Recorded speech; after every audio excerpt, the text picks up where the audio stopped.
So, as you can see, it just keeps on snowing. So I'm here at a local ball field. I just thought, well, with all that snow going on out there, I should be able to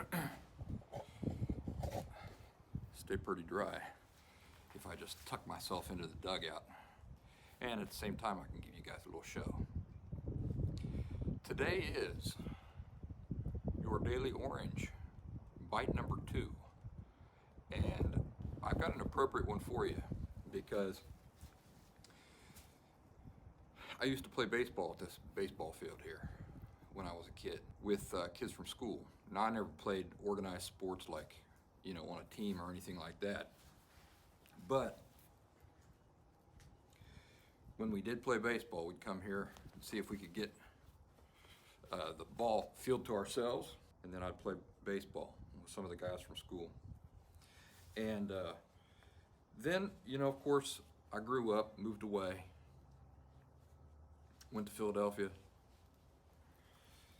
was there for 12 years, and I went to the Boston area for a few more years. In all, I was going about 20 something years. And I come back and had ordered myself a pizza.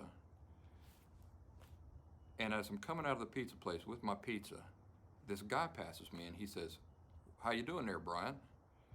And I said, "I'm doing fine. Do I know you?" Or actually I said, "Do you know me?" He said, "Well, I should. You and I shared lockers together in high school." And I'm telling you what, I could not remember him. I did not remember him. Now, much later, it come back to me. But in that moment and for days afterwards, I couldn't remember him. And then that started happening all over the place. I'd be shopping, and somebody'd say, "Hey, Brian, man, it's been a long time since I saw you." It happened to me just the other night. Went to a restaurant here, local, and was having supper. And the server said, you probably don't recognize me because I've grown up a lot, but he says, "I'm so-and-so." And I said, I sure don't, I have no recollection. Mufflers loud and proud around here, man. That's the way we do it. Loud and proud. Different colored doors too. Anywho,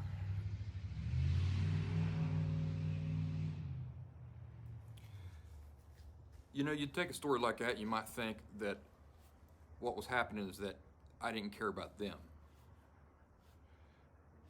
But that's not what was happening.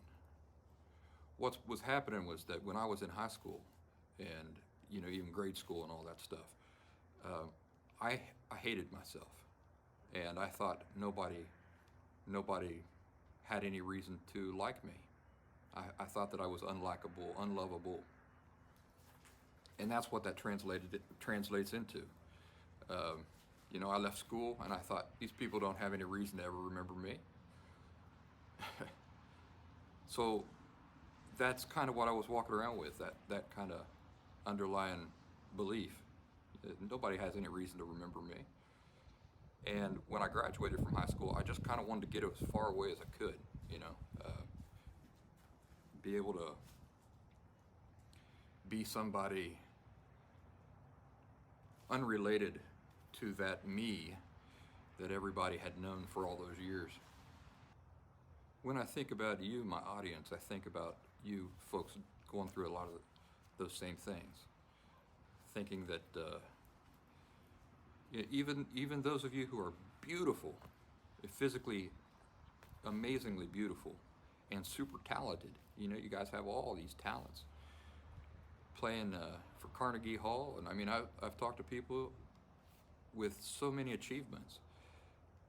And then I say, well, if they're with the last symptom, it's because they were dealing with what I was dealing with. And despite all those achievements, despite their physical attractiveness and all these things, beneath that all, their underlying belief is that I don't matter. I don't matter, I'm unlovable. And that's very sad. But cues from your environment.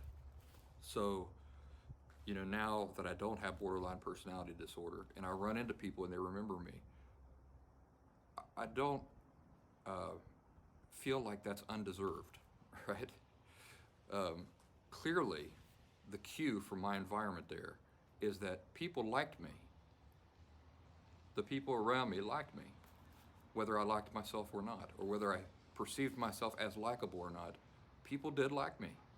People remember a lot of good things about me. And I'm sure they do about you too. So I guess that's the lesson for today. Take cues from your environment, because you can't trust your own judgment on many of these things. It's like somebody who has a body image problem, or a body image problem.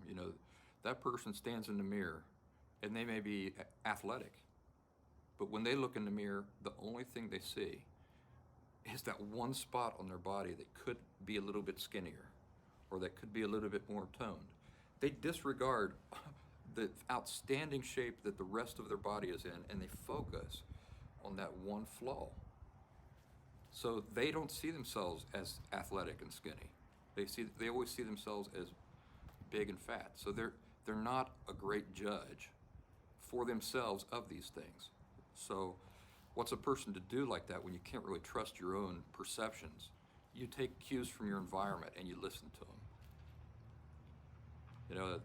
Remember that meme I told you about not too long ago? It said, when somebody tells you, when somebody consistently acts as if they don't care, believe them. Well, that's taking a cue. That's listening to the facts, the real information that you're perceiving over your own senses. So we can do that in a positive way too, such as paying attention to, the fact that when you go back to your hometown, people go, hey, Tina, hey, Brian, hey, John,